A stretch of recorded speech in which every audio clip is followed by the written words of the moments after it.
Hello everyone, welcome to Edible Abundance Homestead. It is May 12th. Happy Mother's Day. I had intended to take you out to my garden today. I've gotten a little bit more planting done, but it's cold and windy and rainy here. Last week we had a couple days, it was hot. I had chickens, my baby chicks in here panting. I was moving them, trying to keep them in the coolest spot because I was worried they were going to get so hot it was going to, they could die from it. And now today it's cold. It's so cold that I have their heat lamp on still. Here, I can swing around here. I decided, I've been putting the heat lamp on at night. And it's cold enough today, I figured I'd leave it on just in case. I mean, I bet it's not 60 degrees here right now. So I feel like it's always a weird spring, but it's kind of been a weird spring. It's gotten so warm. I do feel it is warmer than usual, but for some reason right now it's just cold. I had hoped to get some more planting done in the garden today. We'll see how this afternoon goes. Maybe I'll slip out there and sneak a few plants in. Yesterday I planted out my red okras. I had about 8 plants. That particular type of okra really seemed to germinate quickly. Maybe it was because it was the newest seed. And it also got really tall and leggy really fast. So I wanted to get that out and in the ground as soon as I could. I also planted my zinnias. They were also fairly leggy. I've never grown zinnias before, and I stopped by my neighbor's greenhouse and bought a few more marigolds because I didn't have as many as I had wanted after a couple of them got killed. So I saw her potted up zinnias, sorry, and I realized how tall and leggy mine actually were because I didn't really know what they should look like, having not grown them before. So I figured I'd get them out in the ground. I've been really struggling with kind of where I'm gonna put everything because I'm growing so many more things, so many different things this year. So I could take you out there and show you maybe this afternoon. But they're alongside the tomatoes, both the zinnias and the okra alongside the tomatoes. I figure those are both things that kind of grow more up than out. And if something gets too close, I feel more comfortable losing a zinnia plant than I do, say, an eggplant or a pepper plant or something like that. So I'm hoping today, if it gets nicer out, to take my watermelons and cantaloupes out and get the rest of them planted. I have a few planted on trellises. This is my first time planting them on a trellis. The cantaloupes. I'm not going to try the watermelons on the trellis yet. So I'm kind of going to hedge my bets and also plant them like I usually do in the ground, on the ground. So we'll see. If the trellising goes well, I'd be happy to switch to just trellising them. But I'm not willing to risk it not going well and then not getting any. I'm also planning today, I want to go out and harvest some lettuce. I harvested way too much and I was able to keep it in my fridge for a couple days without too much deterioration. So I'm going to do that. I'm reading this book, Grow for Flavor. I think that's what it's called. I'll have to look. And the other day I wanted salad and it was one of those hot days and it was late in the afternoon and I was like, I just had read this section about how you should really harvest greens, in the morning after they've fairly recently been watered. And so I waited because I have noticed my lettuce is a little bitter sometimes. So I'm going to go out and harvest a fair amount of it now so I have enough for a couple days. I'm also thinking I'll harvest some greens and have some, greens mixed into my scrambled eggs or something like that. Have some of that in the house ready to go. And my oregano and my parsley should really both have a bit of a harvest and dry some of it.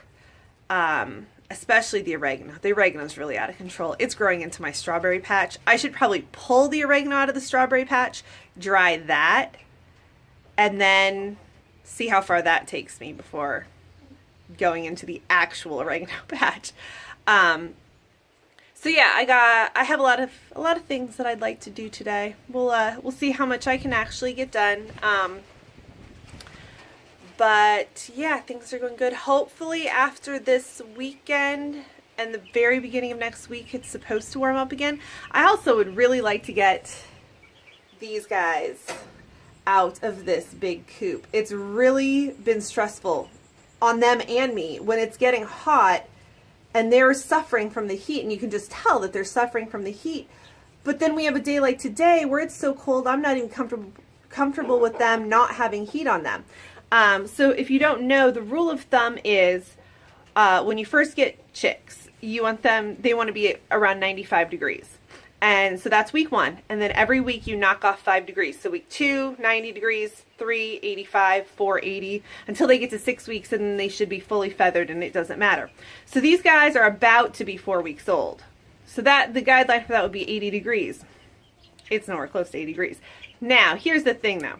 They want to be at 80 degrees. That does not mean the air temperature needs to be 80 degrees all day and all night, because I've got 20 chicks in here. They can cuddle together to stay warm. So, you know, if they need to be at 80 degrees and it's 70 degrees, that's not going to be a problem. But if they need to be at 80 degrees and it's 50 degrees, that's getting a little cold for them. And like if you look at where they are, they're all, you know, there's a few not right under the heat lamp, but most of them are pretty much right under the heat lamp. So they're wanting that warmth. You know, it's cold enough, and they have food in that container over there that they haven't even eaten yet.